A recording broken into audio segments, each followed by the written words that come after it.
Make a right turn. There's a lake there. I think it knows where it is going. Oh, it's up there. There's no road here. Here we go. Make a U-turn. I got you. I got you. You sure you're okay? Fine. Good. In the last few videos, we got rid of the ABS, went to steel braided lines, and I told y'all we could install the Supermoto kit now. And that's what you guys wanted to see. So guess what? I fixed the flag. Son of a... And I lied to you about doing the Supermoto kit. Look, I've got reasons. Just give me a minute and I'll explain. I want to go ride. I've been looking back at the last few videos. I said, man, I've been doing a lot of wrenching. And I really want to go ride the motorcycle. The weather's starting to get nice, but soon enough it's going to get cold and rainy. Then it'll be too cold. Then it'll start to get better, but it'll rain like crazy. And then before you know it, it'll be 98 degrees with 98% humidity. And nobody wants to deal with that. I've been trying to rally the guys together to take my big bike out and go do an adventure trip, but everyone's just so busy right now. There's too much going on. So I started looking at the 300 and be like, what can I do with this bike as it sits right now? Obviously it's in dual sport trim. And I can go locally and do dual sport things, but I want to do something a little more exciting than that. Not necessarily a full-on adventure trip right now. I don't even know if I got time to commit to doing that right this minute. But then I had this idea in my head, so you know what I could do? I could do a day trip, a dual sport day trip. And I came up with a whole fun plan that I can go run around and have some fun with. However, there's a few small modifications I still need to make to the bike to do my little day trip. Don't get me wrong, I would love to throw the Supermoto wheels on. The thing is, guys, I've got a whole big pile of stuff right here to go on the bike. And there's so many things I think about the trip. I'm like, oh yeah, before I'd go, I'd love to throw this on and throw that on. I'd love to do that. And here's what's gonna happen. If I get too hung up with that, it's gonna be like January, February, before I have all this stuff installed, and then it's gonna be terrible conditions to try it out. For my sanity and for fun and for everything else, let's just go ride the bike. We'll worry about the other stuff when we get back. I mean, do you know how bad that I want to throw the Supermoto wheels on? I mean, you guys seen these things? Look at this wheel right here. How sick is this gonna look when it's sitting on the bike? I haven't even seen anybody else with these wheels yet. But instead of getting stuck here in the garage for another week and a half messing with that and the weather starts to change, let's throw a couple parts on the bike and go for a ride like tomorrow. The first thing here is a part you guys have already seen if you watch the MT-07 Adventure build series, which is a Garmin GPS. This is the Zumo XT. These things are awesome, guys. I can tell you the first trip I ever went on to Oklahoma with the boys, I didn't have a GPS. I thought, who needs a GPS anymore? Your phone's a GPS. I downloaded all the maps offline, and so did all my buddies, and that doesn't work. So much better just to have a GPS on the bike, especially this Garmin one right here, because not only is it really well set up for motorcycling, like all motorcycling, but really has a lot of great features if you're doing adventure dual sporting kind of stuff. You're getting off the trails. I've made a whole loop, plugged it into that thing. It's gonna be, you know, it's gonna have a little bit of this and that, man. It's gonna be fun. We'll be doing it out there solo, a little good day trip, and I've got it all punched into that. We just need to set it up. I already have this mounted. Well, the base mount thing is on the BevZ. But we're gonna make it, we're gonna have a quick swappable setup where we can pull it off one bike, pop it onto another. But also, even for a little day trip, I do need to bring some stuff with me. I'm bringing some tools, some sandwiches, uranium 237, probably a first aid kit, maybe. So I don't need to take a huge amount of stuff. I could probably stuff it on a backpack, but you know, it's no fun to ride all day with a backpack. And I do have a rack right here from T-Rex Racing. Let's slap it on there. This is so simple. And this will allow us to hook up some luggage on the rear, even just a normal, you know, little bag on the back. In fact, let's do that first because this is so simple, like a semi-adventure dual sport setup. It's as simple as pulling out these two seat bolts, then these two bolts back here. It's gonna install and uninstall, incredibly easy. If you look here too, this rack has got some kind of bolt pattern here on the bottom. I believe that's for a top box because that's what they show it is on the website. I'm hoping it was the same bolt pattern as a roto pack. I don't think it is though. But at some point I probably am gonna modify this to hold a roto pack. So all you need is a 6mm to take these out. If you're not worried about scratching up your plastics, you can just place this on top of here while you set it all up. What I'm gonna do, just throw some gloves down, kind of sit between them while I line everything up. So the kit's got these spacers that are gonna have to go in there, and you'll see these spacers are all a different size, which seems really confusing. The thicker ones will go to the front, the thinner ones will go in the back. And the other thing I didn't show you is on the non-exhaust side, we have this little loop that's gonna go in here, gives us a place to rest luggage against. So we know because of that, these smaller ones will go on that side, the thicker ones will go on this side towards me. Okay, so I was actually just looking on their website because I couldn't remember exactly how this went to see a picture of it. This is actually a grab handle that works with the rack if you have the center stand. I do have the center stand, I just haven't installed it yet.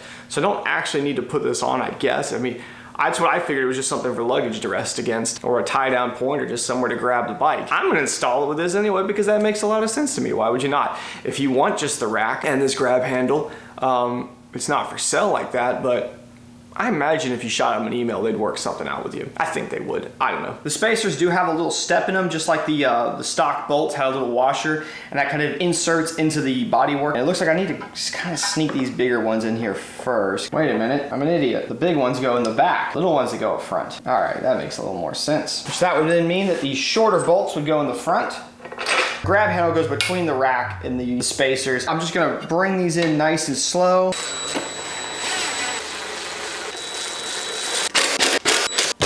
Now I just gotta figure out what bag I wanna run in. I've got a number of them. This is my Reax bag. I used this on the first adventure trip I went on. It's a bit big. It has a liner that can go in it, which makes it hold its shape. May not be necessary to have one quite that big. It's a good bag though. Ah, this guy. This is the full-on duffel right here. You can see if I put it on there, it'll crowd the seat just a little bit. This thing's awesome. Probably could use this on a full-on adventure. This has been kind of my go-to bag now. I think this thing's like almost 40 liters or something. Pretty cool. Way too big for our little day trip. Also for reference, just want to show you how well that fits on there. That is just perfect. But I don't need a roto pack right now. I just need something small. And I've got these guys right here from Nelson Rig. These are, what are these, like 15 liters a piece or something? Got a roll up here on the end. Cool thing is too, is if you're not occupying all of it, you can roll it quite a bit and clip it down to itself. I've done that before and just make it take up less space. And I think that'll be a good choice. I have learned with these soft bags, when you try to strap them down empty, it's really hard to get a feel for how things are gonna line up and work. So I've shoved a box with a tube in it and a flannel down in here just to give it some structure. But we can kind of get a rough idea to just see if it's gonna work. There's Velcro in here. Some of these have Velcro, some of them don't. The Velcro is cool because, I mean, yeah, you pop it together and it holds it. But I will say sometimes you're stuffing things in there and it's grabbing the Velcro and making you crazy. They say you want to roll these at least like twice, I want to say. Now these little bags here, they don't have the air release on them. Some bags have that. That's a pretty cool feature. So we do have some trapped air in there, but it's all good. See, we rolled that up a good bit and it shortened the whole thing a little. That fits pretty good over our rack. That's pretty much how all the straps on these things work. They've got like an open loop on them. So what you do is you go through a hole or a frame rail or point or just something. I've got a ring up on top here. I take the strap, kind of loop it through there and it hooks back into itself. And you can pull tight. It's got a little piece of elastic here to get rid of any of the extra slack. Nelson Rig's been setting me up with bags for the last build, and these are some of those same bags. They probably have some better bags for this scenario, but these bags, you can use them in so many different ways. Like this is perfectly fine. I think they had one on there I was looking at called like the Trails In bag, which would probably be a little bit better for sitting on here and just having a nice little zipper top opening. There's so many different ways you can set these up. There's no really right or wrong thing. You can strap extra bags on top of these. And even though I've snugged all these down pretty tight, the bag still tends to want to move around because these straps are going straight down and they're always going to have a little wiggle even if they're crazy tight. But what I have found, and a lot of other people have discovered, is these things called the rock straps. Revzilla was nice enough to send me these to check them out, and you know, these guys are awesome. Everyone knows about these things. They strap on the same way the other straps do. Put this end of it through some little strap here on my bag, probably for hooking another bag too. Just kind of utilize that. It just buckles up like this. And see, this part of it's elastic right here. And what happens is, as things shift and move around, these guys tend to, you know, keep themselves under tension. The very first trip I ever went on, I didn't have one of these. And I wish I had, because halfway through the trip, I had to borrow a pair from Matt. Matt had an extra pair, and they were a lifesaver. My bag kept throwing into my back. You can see, yeah, that thing is super secure now. Wedge it under there. That won't go anywhere. So now we can move on to our GPS. As you can see, we have it mounted up here on the FZ-MT-07 Scrambler Venture machine. The one thing I did do when I installed this is, well, I didn't hardwire it in, but it's doing is it's connecting to a wire that goes down here behind this fairing and into a Yamaha specific plug. So in order to take it off, I'd have to remove this panel, and then I have the wrong connector on the end of it. Now, I don't regret setting it up that way, but what I would like to do is make a little modification. So we're gonna end up with the same kind of thing on the Honda over there. We'll have a Honda specific plug going to an auxiliary power port. I'll show you guys how to set that all up. It's not a big deal. And that would then go up to our GPS. So what I want to do then is make a connection break in between there somewhere with waterproof automotive grade connector. These are kind of big, but they are very waterproof. What I love about them too is look how easy they are to pull apart. The GPS mounting plate will go down to one of these, and then you can hook up the different connector for which end you're going to be using. I'll even make a dead plug, so when I have it all for one bike on another, I can plug something in to not just have an open connection on there. And the good thing is this bike, just like many new bikes, has an auxiliary port on it. This will be good for, you know, charging up small electronic devices, phones, cameras, whatever, and keeping our GPS topped up. This thing does have a battery on it, and you could charge and do some quick runs around with it, but if you're gonna actually go on a trip, you wanna feed continuous power to this. That thing can literally sit out there in the sun on max bright all day and not overheat, which is why you want an actual GPS, not your phone.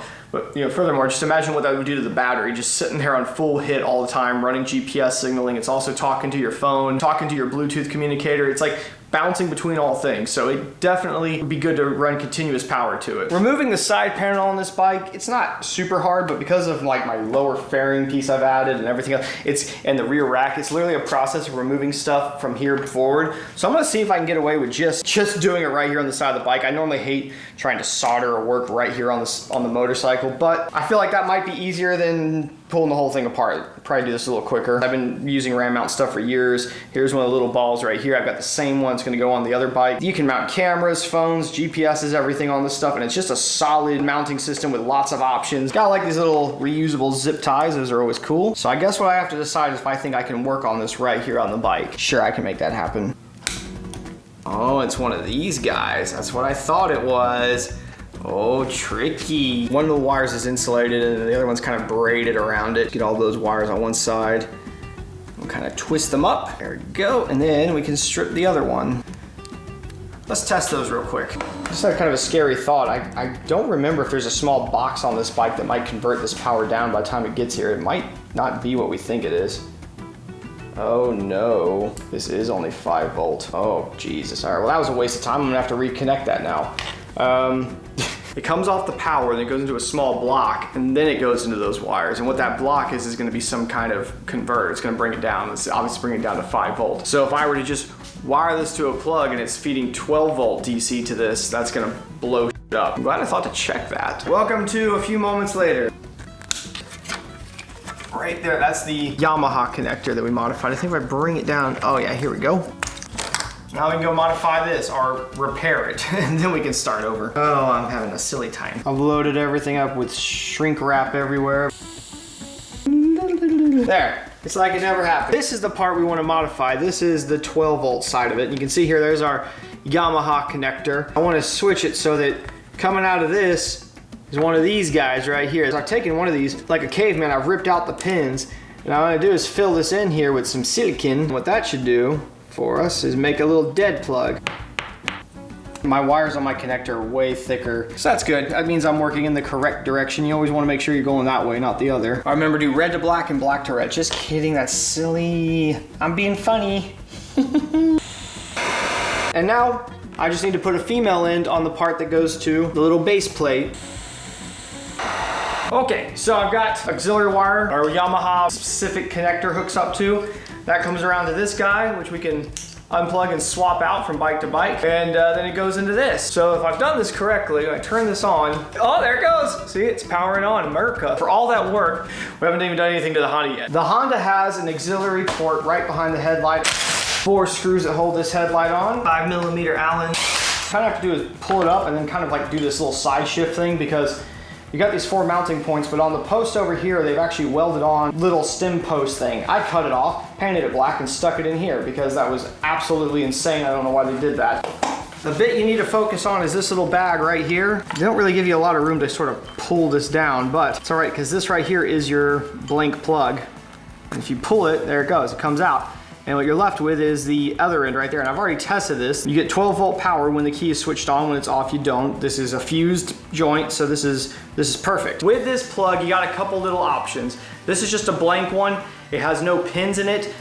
Where the pins would go, there's just solid rubber. You can modify these and add the pins to them. If you go back and watch the video where I originally installed the GPS on the Yamaha, I actually did that with the Yamaha's plug. And that's always an option. Your other option is you can go online and just buy a pre-wired plug. There's a bunch of those floating around. I think I saw several for like $9 shipped with good ratings, like on eBay. Because of a recent video I did, I remember I deleted everything off of the ABS. So I actually have several things with those little connectors on them. Here's one that went to a switch to turn on and off the ABS. So we might as well reuse it for that purpose. So we've stripped back insulation off of these wires. My Ruroc helmet is here because I just ran to the store and grabbed a freaking Red Bull, by the way. I'm not like trying to like product placement. I'm gonna go to the bike real quick. I'm gonna see which of these is negative and positive. Let's check to see what happens when the bike is off, and see nothing happens, which is what we'd expect. Now let's switch this key on. Do the same check. Oh, there it is. Now it looks like I got it the right way too. So black is negative and black with a green stripe is positive. So now I've built me a cable for the Honda. Plug this part in, and if we have done this correctly, when I cycle the key on, yes, we've done it. Right here I undid the bolts on my handguard, and what I've done is got a little bit longer of a bolt. We're gonna reset it up like this. This is how I have it on my other bike. I really like this kind of setup. Now I just gotta figure out a good way to run my wire, and what I wanna end up with is a place I can get to this, unplug it, put my little cap on. Now the tricky thing was, like I said, trying to find a place where I could get to that connector, unplug it, plug it back in. I could have always ran all the wires behind here and put them in a stack, zip tied them up, but it would have been really hard to access them without removing the headlight every time. So what I've done is, you can see coming out right here is our accessory wire, and then this wire comes over here and goes into this zip tie onto the main wiring harness. And this is a good thing to follow because this main wiring harness is meant to work with the bending of the headstock up here and all that. And that's on an adjustable zip tie. But this part actually is fine to just stay up here forever because this is the wire that's specific to our Honda. Anyway, it comes down here and it comes out right here. We're gonna be running no GPS. I can put my cap on. And when I'm not running the system, honestly, back behind here was where the ABS pump sit. Even if the ABS pump was sitting there, I think there's still a lot of room. I honestly just gonna stuff that down in there. Gonna sit it right along here, but I want to strap it into a way where it can be undone easily. I just happen to have these little rubber guys from removing the ABS system. If I didn't have these, I would just use a small zip tie that I just cut every time because I've got giant packs of those, or I try to get one of the little reusable kinds. So the wire coming down, look, we have one of our handlebar zip ties which can be opened when we want to run this. We can remove it when we don't want to run it. And from there, it goes straight down, following the rest of the stack of wires behind the headlight. I can do that even with the headlight on or off. From there, it comes out here, pull out this guy, unplug it, plug our GPS in, and just kind of let these wires tuck around back into our void. Wires that have to run here have to be able to bend back and forth with the full movement of the handlebars, which is actually a good bit on the wires, as well as not get crushed when we come all the way over to the other side. Full lock one way, if we come around the other way. Everything seems fine within order, and that works. All right, I've put the headlight back on, and let's see if I can actually do it. Then I've got my plug here. I've got the GPS currently hooked up. Let's see if I can remove it and put the plug on so I can put it on the Yamaha.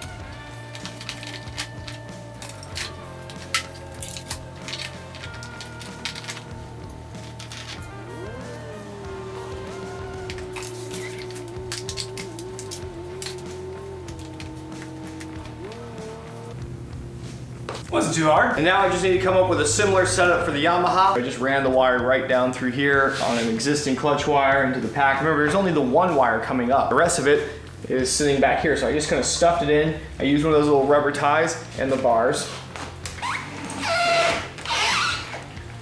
Can turn with no problem. I'll stick this bike though back together and see if I can get it off and put the little cap on with the little switcheroo. Because like I said, I don't want to have to disassemble the bikes every time. Same kind of thing before. I've got the block off plug. Let's pull the GPS off and see if it's doable with the bike altogether.